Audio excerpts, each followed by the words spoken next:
de façon à ce que quand vous passez de 30 000 personnes à 100 000 personnes à 1 million de personnes, s'il y avait un signal de sécurité qui apparaît, qui n'est pas été présenté par l'étude clinique, de pouvoir le voir tout de suite pour pouvoir arrêter les vaccinations.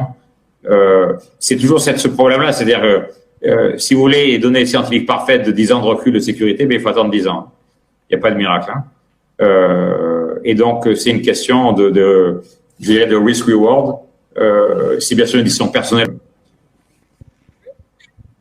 C'est une histoire de gestion de risque beaucoup, parce que comme je disais tout à l'heure, on a pris beaucoup de risques financiers. Par exemple, ce qu'on a fait, qu'on n'aurait jamais fait pour un vaccin traditionnel, justement pour gérer le risque, qui était la question que le monsieur a posée au fond de la salle il y a 2 minutes, c'est que en temps traditionnel, vous faites votre phase 1, vous avez d'abord la sécurité, après vous avez les niveaux d'anticorps. Quand vous avez ces données-là, vous appelez des experts externes pour vous aider à avoir les données.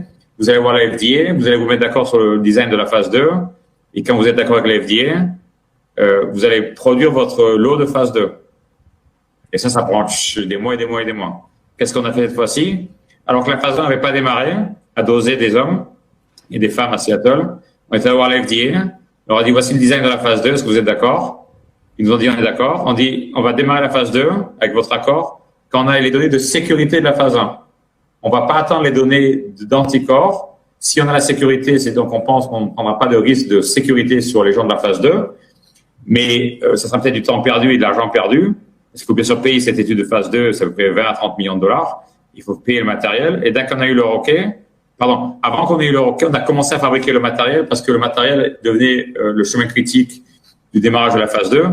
Donc, on a démarré à fabriquer le matériel de la phase 2 alors qu'on n'est pas démarré de doser la phase 1. On n'est pas le retour de la FDA et on a mis de l'argent à la société. Je crois qu'on a mis à l'époque 5 ou 6 millions de dollars à risque, justement parce qu'on a réalisé ça nous a économisé 1 mois sur le lancement du produit.